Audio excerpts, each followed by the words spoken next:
বাবা বাবা মা বাবার পিঠা ধ্বংস করার জন্য অনুরোধ করছি আপনাদের কাছে।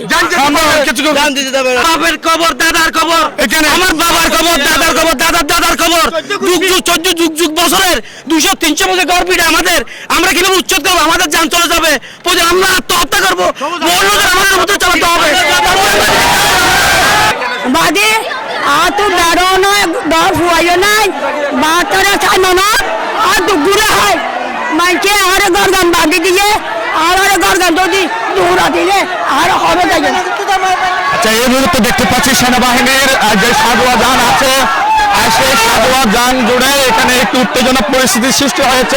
এখনো পর্যন্ত বলা যাচ্ছে না কি ধরনের পরিস্থিতি এখানে সৃষ্টি হতে যাচ্ছে। অর্থাৎ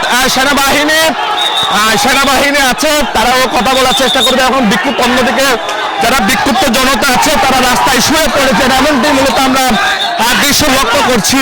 আমরা যাওয়ার কোনো স্থান নাই, রোহিঙ্গা যদি স্থান পাই, আমাদের কোনো স্থান নাই, আমরা তাদের বলে মরতে পারবো। বিশেষ বসতভিটা বর্তমান নদী যেখানে আছে ওখান থেকে আপনার 200 ফিট পূর্ব দিকে ছিল আগে, নদীটা 200 ফিট পূর্ব দিকে ছিল। এখন বর্তমানে যে অবস্থায় নদীটা আছে, আমরা তো নদীর জায়গা খাই নাই, নদী আমাদের জায়গা খাইছে। আমাদের বাপদাদা পূর্ব 200 বছরের আগের এই জমিগুলো আছে, যা এখন যে অবস্থায় নদীটা আছে, পানির যে অবস্থায় আসে, ওখান থেকে 200 ফিট পূর্ব দিকে ছিল নদী।